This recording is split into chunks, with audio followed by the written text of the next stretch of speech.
Alright guys, today is the number 3 video in the Roulette challenge that I'm doing from a Facebook group called Beauty Within, where you're using the LORAC Pro Palette Mega 4 from Los Angeles. I'm super excited to be using this palette because I have not featured it on my channel yet. Let me just give you a brief look at all the pretty colors in this palette. So if you're interested to see how I got this look and to see how these shadows performed, I'm only allowed to use 4 shadows out of this palette. So stay tuned, that's coming up next. Alright guys, bye. Alright, as you know, we're using the LORAC Mega Pro Palette number 4. Here's what this looks like. If you haven't seen the inside of this palette yet, it is a beautiful palette. Another palette that I have not featured on my channel, so I'm excited to use it. We are only allowed to use 4 shadows in this look today, so I'm super excited. I have already primed my eyes. I used the Urban Decay All Nighter Primer today. This is what it looks like.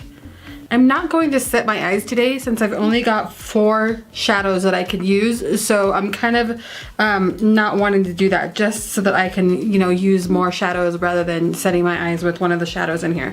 But this palette does have some nice setting shadows. You can use this one or this one, this white one. I mean, there's a lot of nice setting shadows.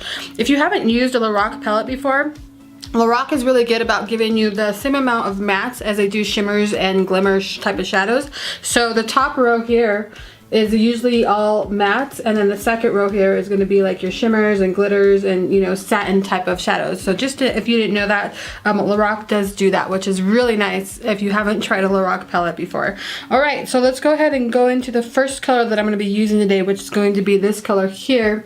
And it's going to be Butterscotch. We're going to use that as our transition today. I do have powder on my face, if you haven't already noticed. LORAC's shadows are very, very powdery, but they work really nice. So you definitely either don't want to put your foundation on first, or if you're going to put your foundation on first like I have, you're going to want to put some powder under your eyes just so that you don't get a lot of fallout. Alright, Butterscotch first. We're going to use that as a transition, and we're only using 4 shadows. So palette number 4 with 4 shadows. This Butterscotch transition color is not too dark, but it's gonna give me what I want, so I could definitely build it up. And I'm just using the Sephora number 10 eyeshadow brush. Alright, so that's the first color, Butterscotch. That's just a very light transition color, which works out for me really nicely. The second color we're going to be using today, I'm going to go in with the color Fairy Tale, which is going to be this color here. It's going to be a shimmer color. And I'm going to be taking the Bodyography flat shader brush. We're going to go ahead and just be placing that on our lid. Just like that, all over the lid. And we're going to go into the third color, and we're going to take the Morphe 518 brush.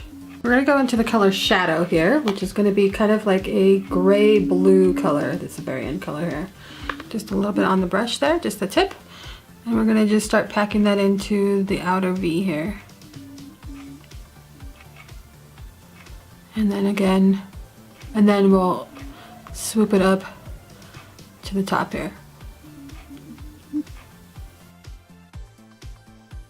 And then the excess, we'll just bring it right into the crease.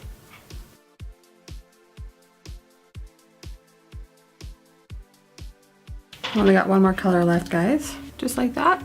Very dark blue-ish gray look. We're gonna go back into the Bodyography color and go back into Fairy Tale and just add a little bit more of that in there. Just to add a little bit more that we swept away when we were putting on those darker colors. I'm gonna go back into that fluffy brush that I was using earlier and go back into Butterscotch and just kind of move that around up here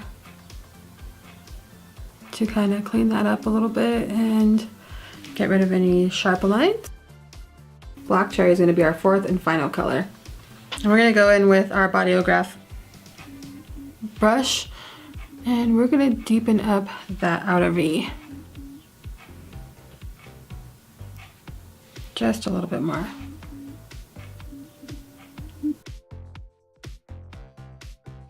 Just like that. Now I'm going to take the same brush from Bodyography. I'm going to take a liner first. I'm going to get a blue liner, and it's going to be from Lala Fox. It's a blue pencil liner. And I'm just going to line the inner waterline here all the way to the corner. I'm also gonna do that on the top. Then we're gonna go into our Bodyography brush again. We're gonna take black cherry and we're gonna smudge that on our bottom waterline here. As close as you can to your lash line. Just to the center of the eye. And then we're gonna take shadow, the first dark color that we used. Just a little bit of that. And smudge that as well, just right under that. Just lightly. I normally do at the end of putting on shadows, I'll take this little shader brush and just make the lines neater. Blend them out a little bit better. That's what we want right there. All right, I'm gonna go put on the rest of my makeup. All right, so here's the finished look. Here's a close-up of it. And here's what it looks like far away. So I hope you guys enjoyed this video. Let me know if you like this kind of video. This is just the third one, so we should have 3 more, I believe. I'm super excited to finally get to use my LORAC Pro Mega 4 palette on a video to show you how it performs. It performs lovely. This palette does have a lot of fallout, so if you haven't tried LORAC palettes yet, just be aware of that. It's super buttery, but definitely has a lot of fallout. All right, guys, I hope you guys enjoyed this video. Let me know if you have any questions. All the information will be in the description for the Facebook forum if you want to join and start doing these challenges with us. And I shall talk to you guys sometime within the week. Bye!